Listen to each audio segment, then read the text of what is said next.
într-o dimineață, te uiți în oglindă, dar nu mai recunoști nimic.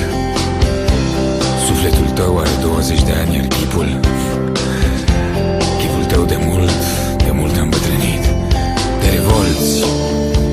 Te revolți și-ți vine să urli de durere și mă întrebi ce cauți tu pe acest pământ.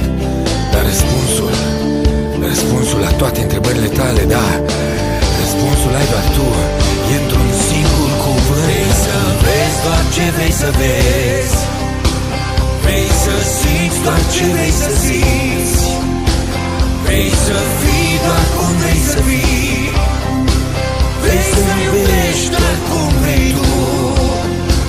Iar dacă tot n-ai înțeles de ce trăiești pe acest pământ, ridică-ți ochii în sus spre cer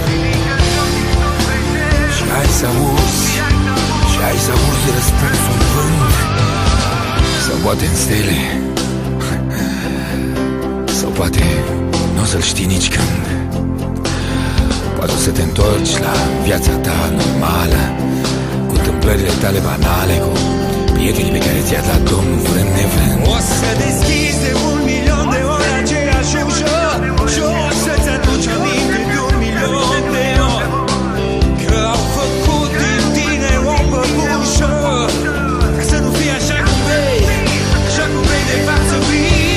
Vrei să vezi doar ce vrei să vezi, vrei să simți doar ce vrei să simți, vrei să fii doar cum vrei să fii, vrei să iubești doar cum vrei să iubești. Iar dacă tot n-ai înțeles de ce trăiești pe acest pământ, ridică-ți ochii în sus spre cer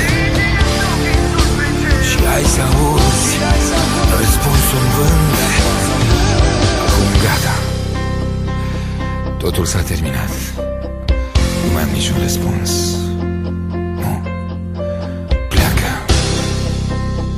învață din greșelile mele și mergi pe drumul tău.